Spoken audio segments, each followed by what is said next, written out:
저희 교회에 오셔서 이 첫 창조, 또 재창조, 새 창조란 이야기를 처음 들으신 분도 있으실 것입니다. 도대체 재창조가 무엇이냐, 또 새 창조는 도대체 무엇이냐 궁금해 하시는 분들이 혹시 있을까봐 먼저 간단하게 또 설명을 드리고 오늘 본문을 나가길 원합니다.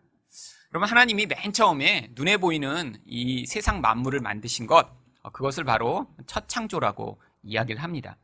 성경에는 그냥 창조라고 되어 있지만 그 첫 창조는 이제 앞으로 나타날 이제 하나님이 새롭게 만드실 또 새로운 창조의 밑그림이라고 말씀을 드렸습니다. 그러면 새 창조는 무엇이냐면요, 이 첫 창조가 이제 죄로 말미암아 다 무너지고 깨어진 상태이기 때문에 이제 하나님이 개입하셔서 그 가운데 하나님 백성들을 그 본질, 영혼에서부터 새롭게 만드시는 그 과정을 재창조 혹은 새 창조라고 이야기하는 것입니다. 지금 바로 이 새 창조와 재창조가 지금 우리가 구원을 받는다라고 표현하는 바로 그 내용입니다.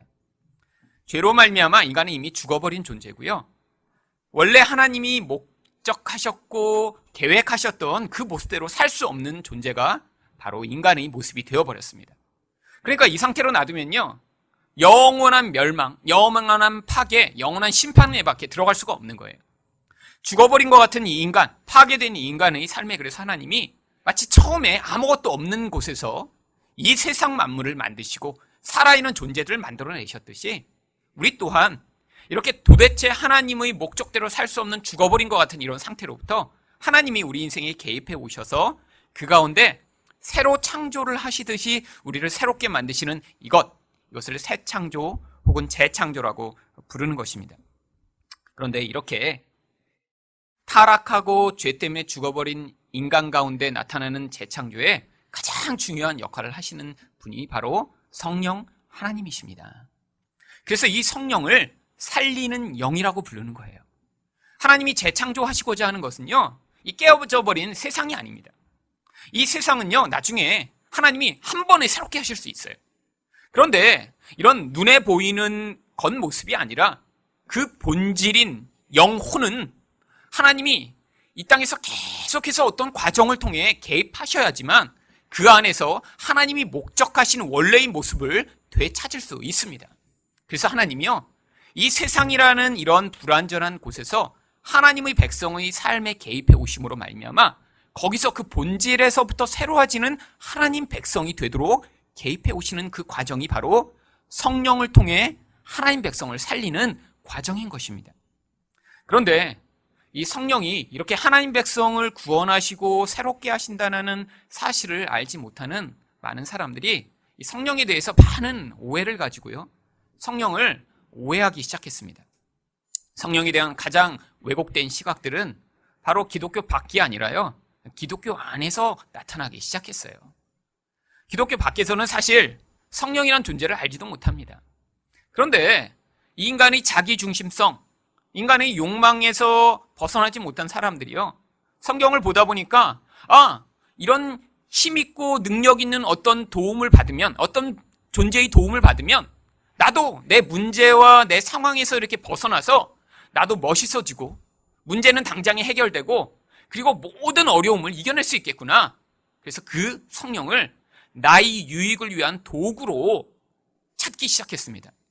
그런 가장 대표적인 주류를 바로 은사주의라고 하는 거예요.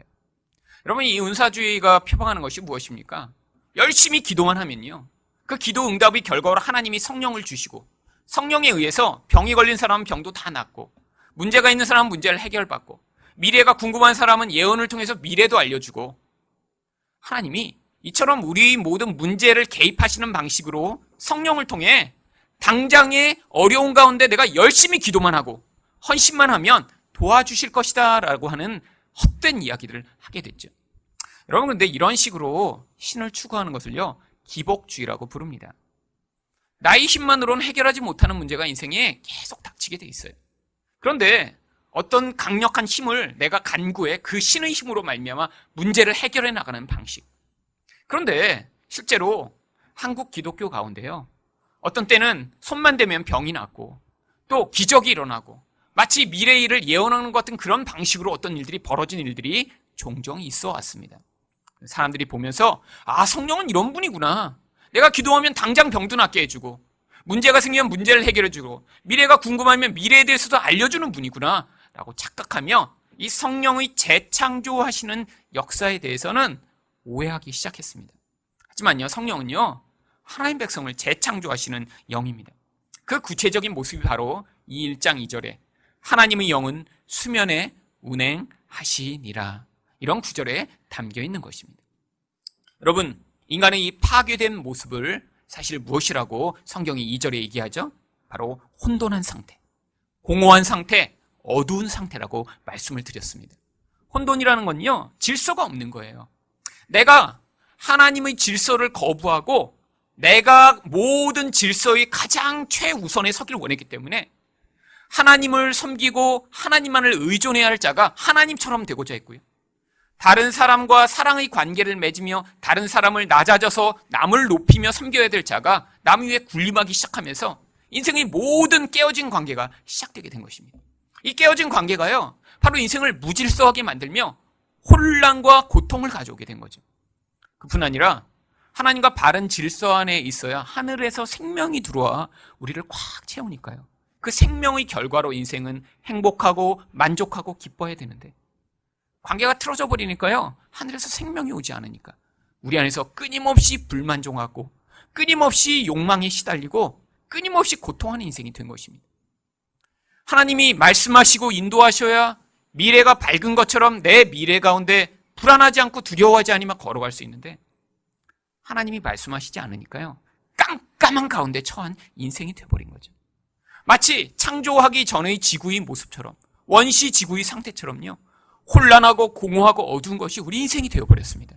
그런데 그런 그 원시 지구를 성경이 성령이 수면을 운행하시며 감싸고 계시다고 이야기하는 거예요.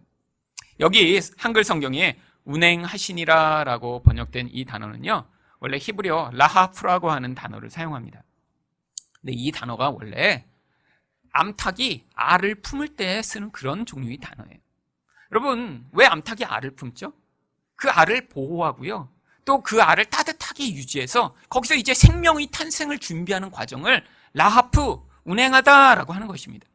성령이 이렇게 지구가 있으면요, 그냥 이렇게 한번 지나가시면서 이 지구 이렇게 망가졌네, 아무것도 없네 라고 하신 게 아니라요, 이제 이 안에서 생명의 탄생을 준비하시면서 이 지구를 감싸고 계셨던 것처럼 하나님이 하나님 백성을 혼란하고 공허하고 그리고 어두운 우리를 이렇게 성령으로 감싸서 그 안에 온전한 재창조 일을 행하시는 것입니다. 또 이 단어가 성경에선 그래서요, 신명기 32장 11절에 이렇게 표현하고 있습니다. 마치 독수리가 자기 보금자리를 어지럽게 하며 자기 새끼 위에 너풀거리며 그의 날개를 펴서 새끼를 받으며 그의 날개 위에 그것을 엎는 것 같이. 독수리가요, 높은 산 위에 집을 지어놓고요, 그 새끼를 날게 하기 위해서 새끼들을 그 벼랑에서 떨어뜨립니다. 그러면 처음에 날아보지 않은 독수리 새끼들이요, 버둥버둥 하면서 떨어지는데 미처 날지 못하는 그 새끼는 그렇게 떨어져 죽을 거 아니에요. 떨어지려고 그러면 독수리가 다시 날아와서 그 새끼를 업어갖고 다시 둥지로 갖다 놓고요, 또 미는 거예요. 몇 번을 하다 보면 이제 독수리가 나는 것을 배우는 것입니다. 그런데 여기서 바로 새끼 위에 너풀거리며 그 떨어지는 새끼를 보호하며 새끼를 감싸기 위해 있는 그 독수리를 묘사할 때 똑같은 라하프가 사용됩니다. 마치 우리 인생에서요, 하나님이 어떤 자리로 몰아놓으시고 우리 안에서 만들어내는 이 생명이 무엇인가를 가르쳐 주시기 위해 또 개입하시는 모습을 여기에 표현하고 있는 것이죠. 그러면 성령으로 말미암는 이런 재창조가 하나님 백성의 인생에서는 어떤 방식으로 나타나는 것일까요?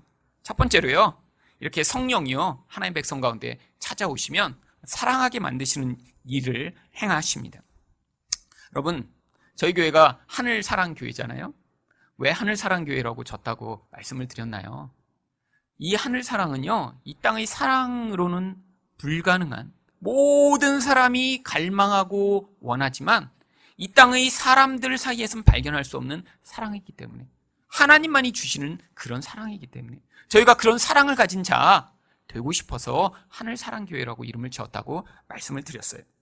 그런데 바로 이 사랑이요, 성령이 임하시기 전에는 할 수 없는 사랑입니다. 여러분, 그렇기 때문에요, 이 땅에서 있는 가장 정말 아름다운 사랑이라고 해도요, 그 한계에 반드시 부딪히게 돼요. 여러분, 이 땅에서 사랑의 예로 가장 많이 드는 것이 무엇입니까? 어머니 사랑이죠. 어머니들이 이 아이를 사랑하는 것. 그래서 많은 사람들이 그 감동적인 이야기를 합니다. 그런데 이 어머니 사랑도요, 굉장히 사실 한계적인 사랑입니다. 왜 어머니들이 아이가 태어나면 그렇게 아빠들은 하지 못하는 사랑을 하게 되는 걸까요? 사실은 아이가 태어나서 이렇게 밤마다 깨서 젖 물면 사실 아빠들은 이제 처음에 하루 이틀은 견디지만 결국 각방 써야 합니다. 짜증나서 못 견뎌요. 2시간만 더 일어나서 울면. 엄마들은 근데 해요. 왜 그렇죠? 사실은 옥시토신이 나와서 가능하게 만든 거예요.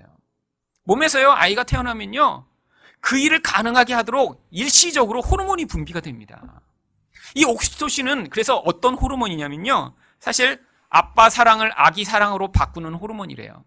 옥시토신이 분비되면요, 이제 아빠는 별로 사랑하지 않게 되고 엄마가 아이에게만 사랑을 많이 주고 싶은 마음이 막 생기는 거예요. 호르몬에 의해.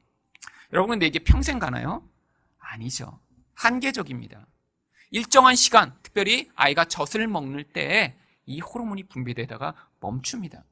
여러분, 처음엔 이렇게 헌신적으로 아이를 사랑하는 것 같다가 이제 아이가 조금씩 크기 시작하면 이 사랑도 변질됩니다. 어떻게 변질되죠? 집착이 되고요. 또 아이를 향한 조정을 하고 싶어 하고요.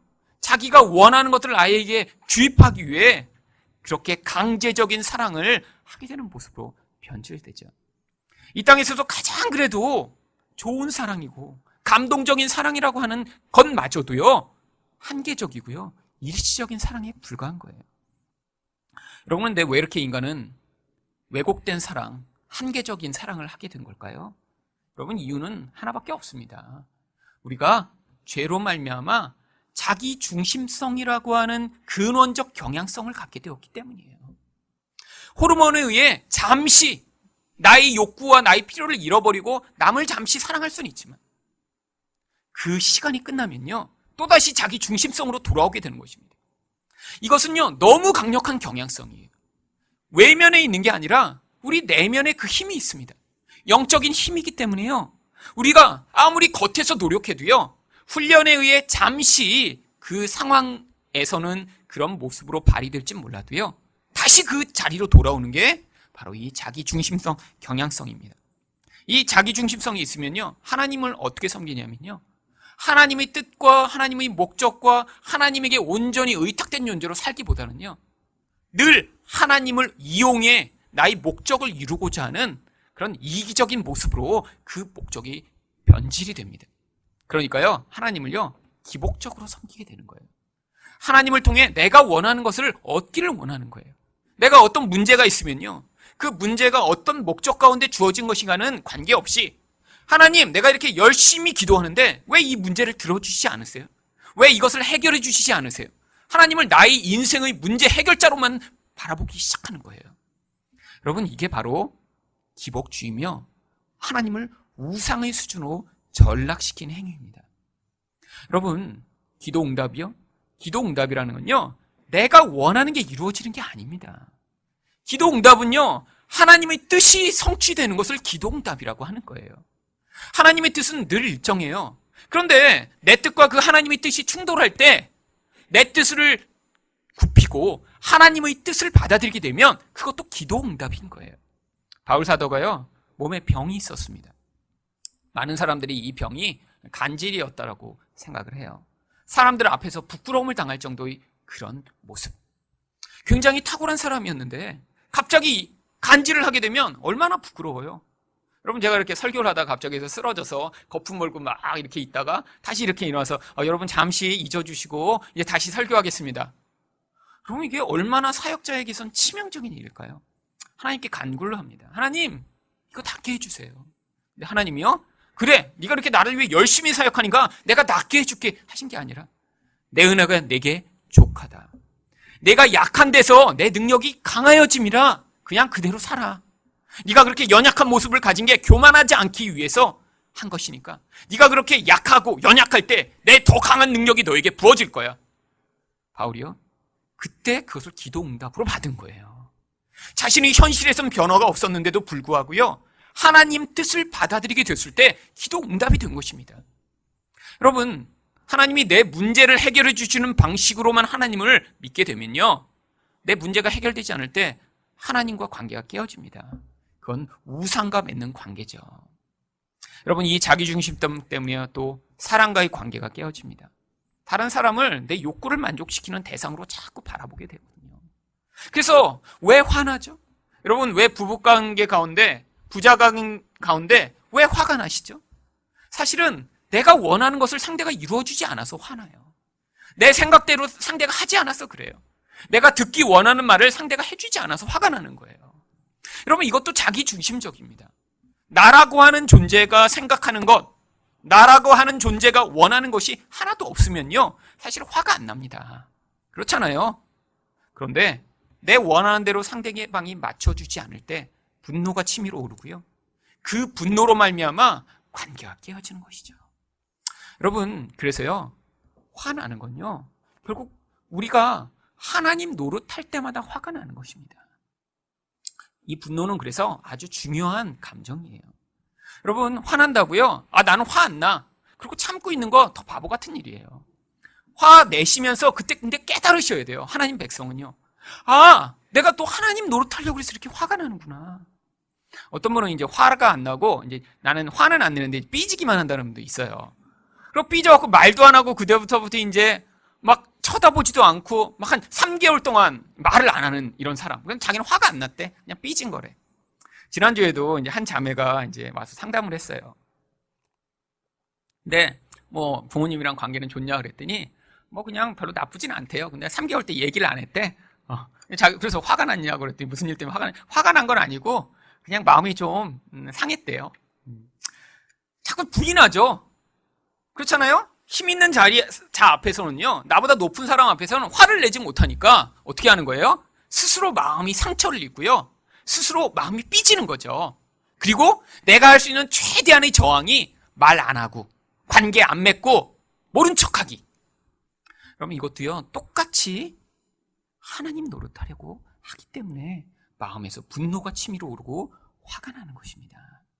여러분, 하나님이 그래서 우리 인생에 개입해 오시는 거예요. 어떤 식으로요? 성령이 임하시면요, 내가 원하는 것들을 이루어 주시는 방식이 아니라 하나님을 이렇게 우상처럼 대하고 있던 나의 모습을 볼 수 있도록 하세요.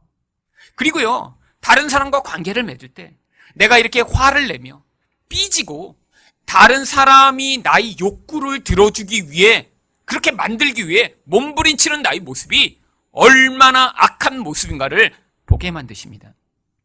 여러분, 근데 성령이 여러분 삶에 강력하게 임하시면요, 그러면 여러분이 원하는 것이 아니라 반대되는 일이 그때부터 일어나는 거예요. 어떤 일이요? 하나님을 더 이상 그렇게 우상처럼 섬기지 못하게 되고요, 다른 사람을 내가 원하는 대로 조종할 수가 없게 되는 것입니다. 만약에 여러분이 기도를 열심히 하셔서요, 하나님, 저희 남편을 바꿔 주시옵소서, 내 말대로 하는 자가 되게 하여 주시옵소서 기도하고 계시면요, 여러분, 그때 그렇게 뭔가 강력한 힘이 임해서 막 이제 옛날에는 그냥 여보 이렇게 싸웠는데 나중에 그냥 여보 하고 소리를 졌더니 남편이 무서워갖고 기도를 하더니 너무 아내가 세졌다. 그래갖고 그 말을 듣게 된다. 지금 성령이 임한 게 아니라요, 악령이 임한 거예요. 악령이 임하면요, 사람이 그렇게 세고 무서워집니다. 성령이 임하면요, 부드러워지고요, 순종하는 자가 되고요, 남을 사랑하는 자가 되는 거예요. 여러분, 성령이 임하면 우리 이렇게 잘못된 틀을 바꾸시는 방식으로 우리 인생에 개입해 오시는 것입니다. 두 번째로요, 성령이 오시면요, 공허한 영혼을 채워주십니다. 여러분, 성령의 이렇게 우리를 채우시는 그 현상을 성경은 성령 충만이라고 이야기합니다. 많은 분들이요, 성령 충만을 받기를 기도하시죠. 그런데요, 여러분, 성령 충만 받기 위해서는요, 먼저 무엇이 되어야 되냐면, 이렇게 바른 하나님과의 관계의 질서, 다른 사람과의 바른 관계의 질서의 틀이 우리 안에 세워져야 합니다. 제가 지난주에도 말씀드렸지만, 이 안에 물이 담기기 위해서는 반드시 그릇이 있어야 되잖아요. 여러분, 그릇이 없이 물만 여기 가져올 수가 없습니다. 하나님이 우리에게 정말 주시고자 하는 건요, 충만한 생명과 그것으로 말미암는 기쁨, 만족, 행복입니다. 여러분, 하나님은요, 우리가 그걸 이 땅에서도 누리기를 원하세요. 그런데 그런 행복과 충만한 만족과 기쁨이 누려지기 위해선 틀이 먼저 있어야 되는 거예요. 그냥 그 행복과 만족을 주시면 어떻게 될까요? 또 이 자기 중심성 때문에 그것을 자기 것으로만 삼고 꼭 붙들고 있습니다. 여러분, 하늘 생명이 들어와 여기에만 가만히 있으면 그게 썩는 거예요. 하나님이 주시는 모든 기회, 하나님이 주시는 모든 사람, 이것을요 다 흘려보내는 그런 하나님의 백성이 되어야 되는데, 나를 위해서만 사는 자에게 하나님이 기쁨과 만족을 주시면 어떻게 할까요? 끊임없이 나를 위해서만 사는 거죠. 여러분, 그것을 바로 세상에서는 중독이라고 부릅니다. 여러분, 중독자들의 모습이 어떤가요? 내가 도박에서 뭔가를 기대해서 큰 거를 얻기 원해요.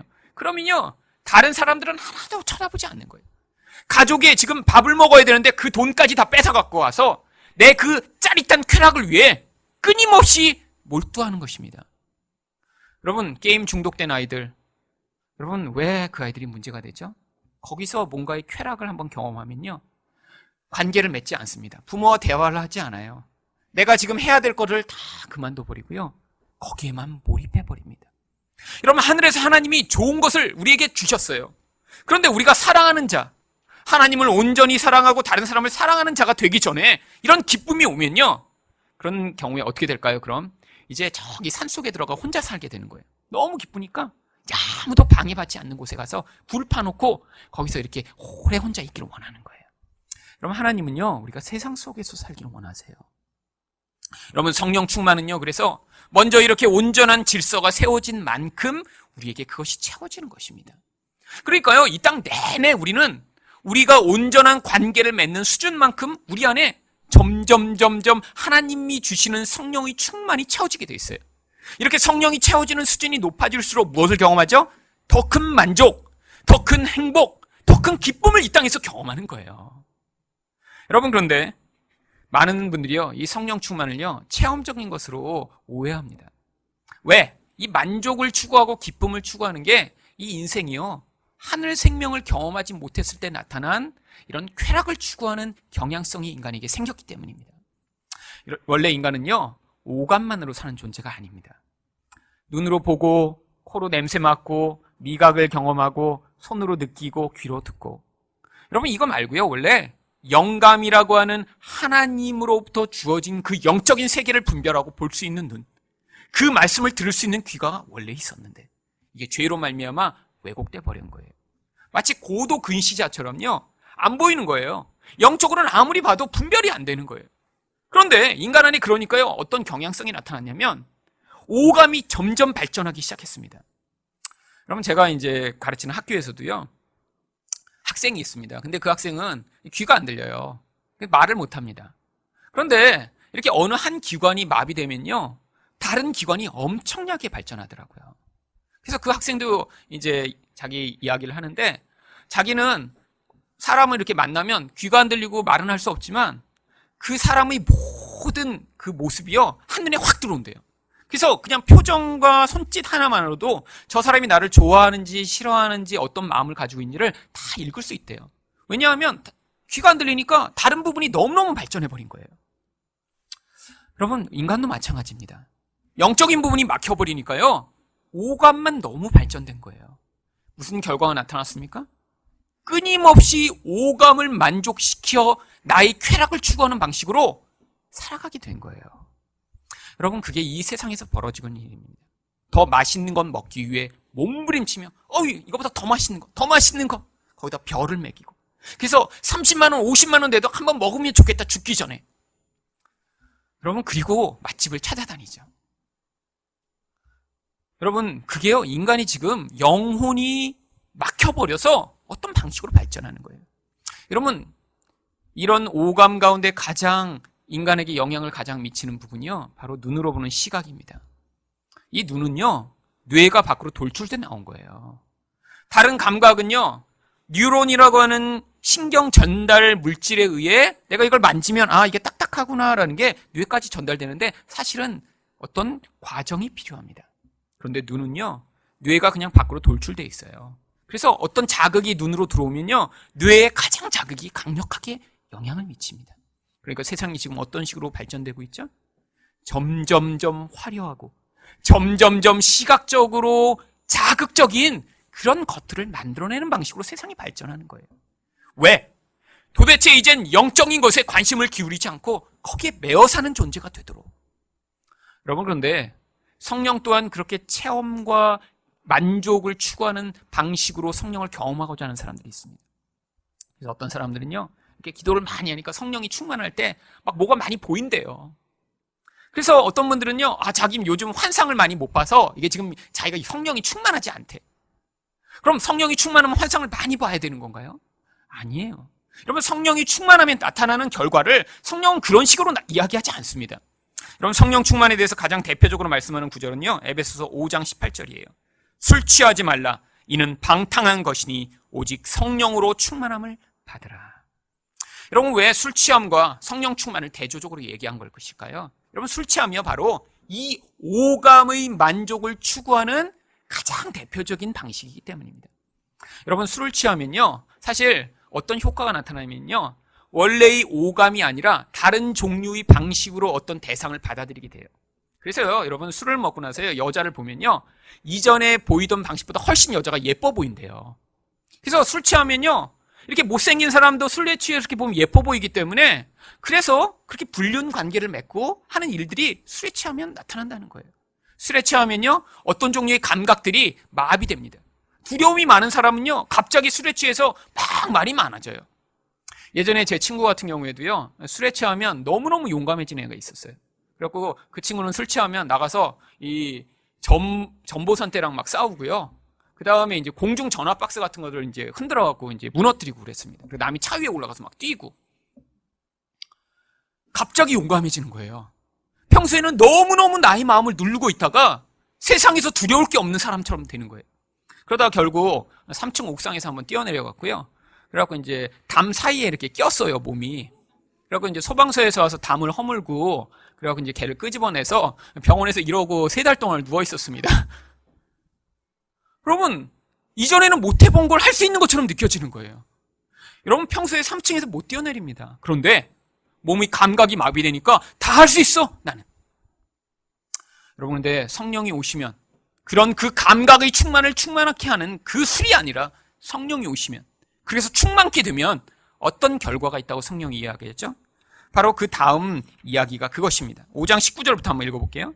시와 찬송과 신령한 노래들로 서로 화답하며 너희 마음으로 주께 노래하며 찬송하며 범사에 우리 주 예수 그리스도의 이름으로 항상 아버지 하나님께 감사하며. 하나님과의 관계가 변합니다. 이전엔 왜 하나님 내 거 안 들어주세요? 내가 이렇게 기도했는데도 왜 상황이 이 모양이에요? 그러다가요, 하나님 감사합니다. 지금 내게 주신 이 환경과 상황이 너무너무 감사합니다. 하나님 찬양 받으세요.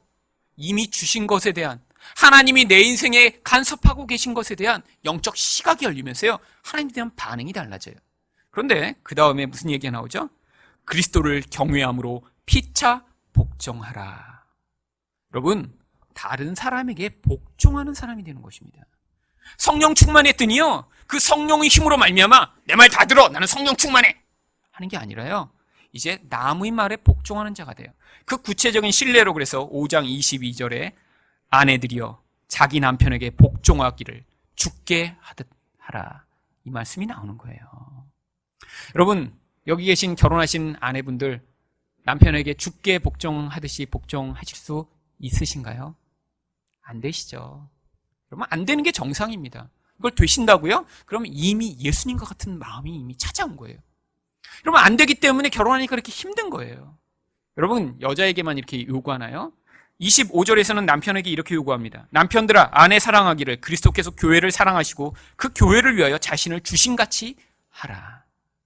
어떻게 사랑하라는 거예요? 나를 죽여서 사랑하라는 거예요. 사실 아내가 남편에게 복종하는 것보다 더 강한 것을 요구하는 것입니다. 여러분, 그런데 이게 인간에게는 불가능한 거예요. 남편이요, 아내를 이렇게 사랑할 수가 없습니다. 내가 할 수 있을 만큼만 사랑하는 거예요. 그리고 바가지 안 긁힘을 당할 정도만 사랑하는 거예요.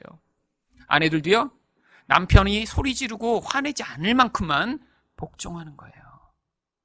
성령 충만하면 어떤 일이 벌어진다고요? 거기서 복종케 되고 죽기까지 사랑한 일이 벌어진다는 거예요. 여러분, 왜 근데 하나님이요 이런 복종을 요구하시는 걸까요? 왜 성령 충만하면 이런 모습이 나타나기를 요구하시는 걸까요? 바로요, 남에게 그렇게 복종하기 위해서는요, 자신이 가장 낮은 자가 되어야 되기 때문이에요. 여러분, 낮은 자가 되는 거 두려워하지 마세요. 성경에서 낮은 자가 된다는 건요, 우리가 세상에서 뭐 청소부 일을 하고 밖에서 폐지를 줍는 일을 한다는 게 아니에요. 낮은 자가 된다는 건요, 내가 세상에서 가진 어떤 것도 나의 가치가 아니라 나를 규정하고 나를 중요하게 만드는 것은 오직 하나님 한 분뿐이라는 그런 고백을 하게 되는 게 낮아진 자가 되는 거예요. 여러분이 나이가 몇 살이시든, 교회에서 몇십 년을 신앙생활을 하셨던, 성경을 몇 번 읽으셨던, 세상에서 돈이 얼마나 많던, 사람들이 여러분을 뭐라고 하던, 그런 게 여러분을 규정하는 게 아무것도 아닌 거예요. 여러분을 진짜 규정하는 건요, 나는 하나님밖에 의존하지 않으면 살 수 없는 자라는 고백을 하는 그런 낮은 자가 되는 거예요. 여러분, 낮은 자가 되면 어떻게 될까요? 그때 하나님의 은혜가 여러분 삶에 부어지기 시작합니다. 여러분, 하나님에 대해서만 그렇게 생각하는 게 아니에요. 여러분, 왜 관계 가운데도 다른 사람에게 내가 원하는 것들을 요구하기를 원하죠? 나는 너희 부모니까, 나는 너보다 높은 남편이니까, 나는 너보다 돈이 많으니까, 나는 너보다 예쁘니까, 나는 너보다 공부를 많이 했으니까. 그러니까 남에게 지시하고자 하는 거 아니에요? 남에게 내 뜻을 관철하고자 하는 게 아니에요? 여러분, 그런데 하나님이요, 그 복종의 수준까지 낮은 자가 될 때 그를 통해 하나님의 생명을 흘려보내시겠다고 이야기하시는 거예요. 여러분, 그래서 이 땅에서요, 여러분 주변에 그렇게 복종하기 힘든 사람들이 있는 것입니다. 여러분, 사실 가까운 곳에 있어요. 가까운 곳에 있는 사람 말대로 하기가 제일 힘듭니다. 여러분, 그렇잖아요? 사실 회장님 말씀대로 하는 거는 쉬워요, 회사에도. 근데 그 바로 내 밑에 있는 부장 말대로 하는 게 제일 힘들어요. 그렇죠? 여러분, 차라리 멀리 있는 어르신 말씀 듣는 게 쉬워요. 그런데 집에 계신 시아버지, 시자가 들어가면 그때 힘들어요, 그때부터. 교회에서 이렇게 처음 보는 분, 그런 뭐 여성분이 집사님 이것 좀 해주세요. 네, 집사님. 그건 쉬워요. 근데 아내가 여보 쓰레기 좀 버리고 와. 당신이 버리지. 그냥 이거는 어렵습니다. 그래서요, 하나님이요, 멀리가 아니라 가까운 곳에 복종할 수 있는가? 네가 정말 그렇게 낮아진 자인가? 네가 그렇게 정말 하나님만 의존된 자인가를 테스트하기 위해 가까운 곳에 그런 종류의 사람들을 보내놓으신 거예요. 여러분, 테스트에서 매일 실패하고 계시죠? 그 실패를 통해 하나님, 저는 아직도 이렇게 하나님의 뜻대로 사는 자가 아니라 내 원함, 내 뜻, 내 생각대로 살길 원하는 교만하고 강팍한 자입니다. 하나님, 저를 불쌍히 여겨주세요라는 그런 고백을 하는 자가 되어야 여러분, 하나님이 하늘 생명을 여러분에게 충만히 부으실 수 있는 것입니다. 하나님이 그렇게 하늘 생명을 여러분에게 부으실 때 그때 여러분에게 나타나는 게요, 남에게 복종하지만 남의 뜻대로 따라 살아가야 되는 것 같지만 그 안에 행복과 기쁨과 만족이 있는 거예요. 베드로가 이전에는 자기가 띠를 띠고 자기 마음대로 걸어 다녔지만 나중에는요, 그렇게 하지 못하는 자리에 서게 되는 것처럼, 이게 예수 믿는 사람의 삶에 임하시는 성령이 그의 삶을 바꾸어 나가는 방식인 것입니다. 마지막으로요, 성령은요, 어두움 가운데 빛을 비추셔서 조명하시고 인도하십니다. 여러분, 앞일이 깜깜하시죠? 어떤 상황이 있을 때, 특별히 문제가 생겼을 때 도대체 이게 어떻게 결과가 이루어질까 두려우시죠? 그런데요, 하나님이 우리 인생 가운데 성령으로 그 상황을 개입해 오시기를 원하시는 거예요. 하나님 백성은요, 인간적인 방법으로 그 어두움을 해결할 수 없는 것이 정상입니다. 도대체 하나님이 주시는 약속의 말씀 외에는 그 과정을 지나갈 수 없다라고 느끼게 되는 상황들을 인생에서 경험하게 되는 거예요. 그런데 첫 번째로 하나님이 어떻게 개입하시죠? 말씀을 깨닫게 하십니다. 요한복음 14장 26절 말씀에 보혜사 곧 아버지께서 내 이름으로 보내실 성령, 그가 너희에게 모든 것을 가르치고 내가 너희에게 말한 모든 것을 생각나게 하리라.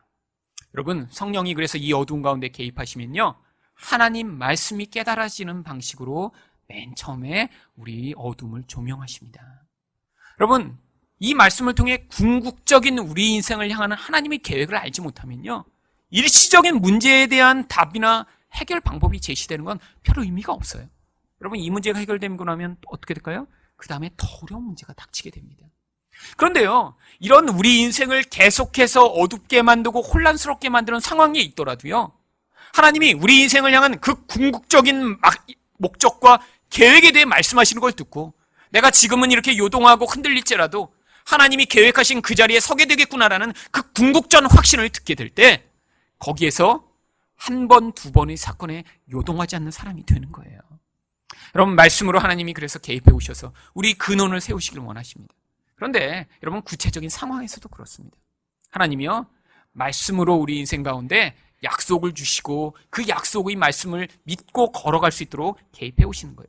그 다음에 하나님이요, 그 약속을 견고하게 믿는 자리에 섰을 때 그 다음에 상황으로 길을 열어주시고요, 마지막으로 그 안에서 우리 중심에 있는 두려움과 갈등을 벗어나 평안을 얻게 되는 과정을 주시는 것입니다. 여러분 가운데 끊임없이 아직도 어떤 상황 가운데 불안하다는 건요, 아직도 어두운 가운데 있다는 거예요. 여러분, 내일 무슨 일이 벌어질지, 어떤 문제에 대해서 어떤 결론이 날지 알고 있으면요, 불안하지 않으실 거 아니에요. 그런데 그 상황에 대한 결론을 듣기 전에 먼저 중요한 일이요, 내 인생을 향한 하나님은 이런 계획이 있으시구나, 그 약속을 받고 그 견고함 가운데 서는 일이 훨씬 더 중요합니다. 사실 이 교회를 개척하기 전에 제가 이렇게 어두움 가운데 계속 있었어요. 도대체 어떻게 해야 될지를 알지 못하는 거예요. 끊임없이 불안감이 찾아옵니다. 그런데 그 불안감을 이길 수 있는 일이요, 내년쯤 되면 개척해야겠지, 아니 내년쯤 되면 상황이 잘 풀려서 어디 청빙을 받겠지, 그런 구체적인 것이 아니라요, 하나님이 제가 깊이 고민할 때마다 약속의 말씀을 다시 되돌이켜 기억하게 만드시는 일을 하셨어요. 내 인생은 이런 목적을 위해 부름받았지, 나는 지금 이렇게 어두운 가운데 있지만 하나님이 반드시 그 목적을 이루시겠다고 약속하셨지. 그리고 제가 이 개척을 하기 전에 개척을 해야겠구나 라고 확신을 받게 된 건요, 하나님이 저를 향해 일승아, 네가 아무것도 하지 않아도 내가 너를 사랑한다, 그 음성을 듣고서였습니다. 기도하는데요, 너무너무 불안한 거예요. 아니, 돈도 하나도 없고 사람도 없는데 개척하라고 하신데 개척해도 될까? 개척했다가 망하는 건 아닐까? 요즘은요, 개척하면 200교회 가운데 한 교회만 자립한대요. 여러분, 200대 1 아니에요, 200대 1. 그럼 제가 199명이 되면, 사실 처음에 그래도 몇 명은 같이 하겠다고 했는데 그거 얼마나 그래도 그 사람이랑 처음에 하다가 이제 교회 문 닫을게요, 여러분, 그렇게 했을 때 얼마나 참 비참할까요? 그러니까 그 불안감이 오는데요, 기도하는데 하나님이 일승아, 네가 아무것도 안 해도 내가 너를 사랑한대. 제가 그때 확신을 얻었어요.